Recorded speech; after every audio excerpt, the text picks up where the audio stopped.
Hello, everyone. This is Tom Fox back for another episode. And today I have Matt Kelly. Matt, first of all, welcome to the podcast.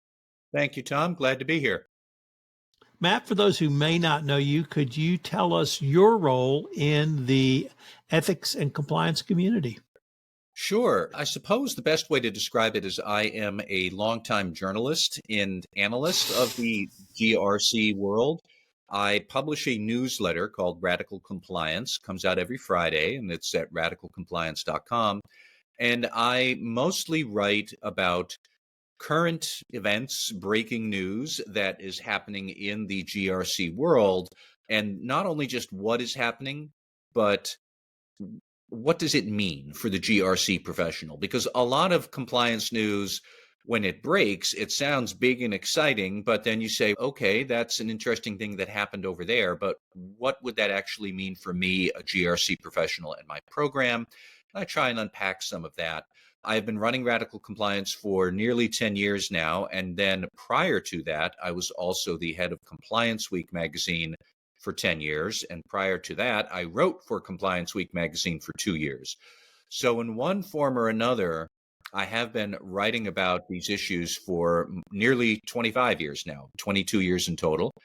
It's been an interesting journey to see how it's gone from Sarbanes-Oxley compliance, which was really what GRC meant back in 2003 and 4 when I started, to a much broader realm of IT security, data privacy, regulatory change management, a lot about just how a good ethical culture can help to prevent some of the issues that can tie a GRC team into knots if you're not careful. So as much as this is an IT and risk management sort of field, there is still very much a human element and an ethics and corporate culture element as well. You're never going to succeed without getting those things right too. I tend to write about that.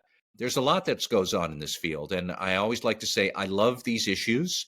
Very glad that I don't have to actually deal with it as a GRC professional, but it is a privilege to be able to write about these issues and talk with GRC people because what they all deal with is just endlessly fascinating.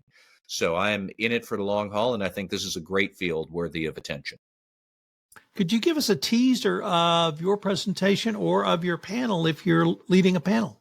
I am going to give a presentation on artificial intelligence and specifically AI governance. So not just what AI is, because I think most people listening here already have a good sense of what it is, but also how would you channel productive adoption of AI in your enterprise? And I get it that AI is useful unto itself in many different ways for a lot of compliance and audit and risk management professionals. AI can help to streamline a lot of your tasks. It can help you do more sophisticated data analytics, and we can talk about that in a bit if we want. But I was more interested in the challenges around everybody else in your enterprise, everybody outside of the GRC fields, not on the team. How are they adopting AI? And what are the regulations around that? And how would you and your enterprise generally try to get your head around how we should adopt AI in a wise, sensitive way? I'll give you a quick example is that everybody knows, I think, one tangible risk for AI is discrimination. The algorithm somehow picks up some bad habits or has some bad data, and it starts maybe offering discriminatory pricing to minority customers or older customers or customers from certain regions. And now you have a discrimination issue. You would know how to handle discrimination if you had a bunch of human employees. You could train them. You would know what are the signs to look for as they're talking to customers.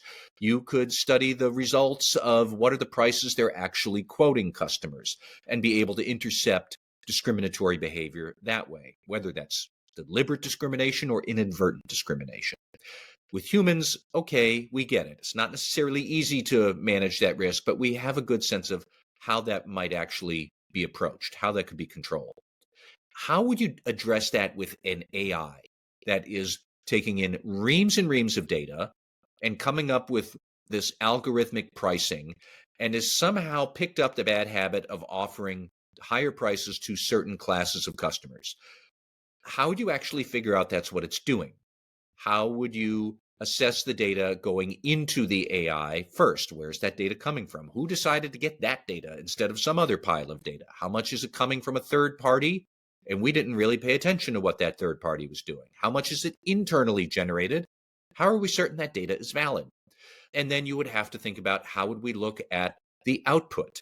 You would be needing to look at prices offered to customers and then do some sort of very sophisticated analysis of, these prices were offered to this number, but these other prices were offered to this class of customers instead. Why? How did the AI reach that conclusion? And you would essentially have to do an audit of the pricing offered to customers. But auditing that when a human has done it with a people-driven function, and auditing when an AI does it, is going to look very different. So how would you actually audit the output of an AI? Who would have the skill to do that in your company? And we can go on and on from there. There are numerous different ways that AIs could introduce risk. The risk itself isn't, I don't think, new. And humans were causing privacy risks and cybersecurity risks and discrimination risk, and they were stealing copyrighted material, and they were coming up with wrong answers. People have been doing that for eons. But when you would do it with an AI, it does those things in very different ways. So the risk management principles you need, the governance principles you need, they're going to be very different too. That's the sort of thing I want to try and talk about. Clearly, we know this has to be done, but I don't think most companies have a good grip on how they would govern the adoption of AI or the urgency of doing it now, before employees with a payment card and a Google search and a dream find some new AI system online. How bad could it be? And they go and they use it. You have to get ahead of these things. And that's the sort of issue I want to tackle. And finally, Matt, what do you hope to get out of this year's conference?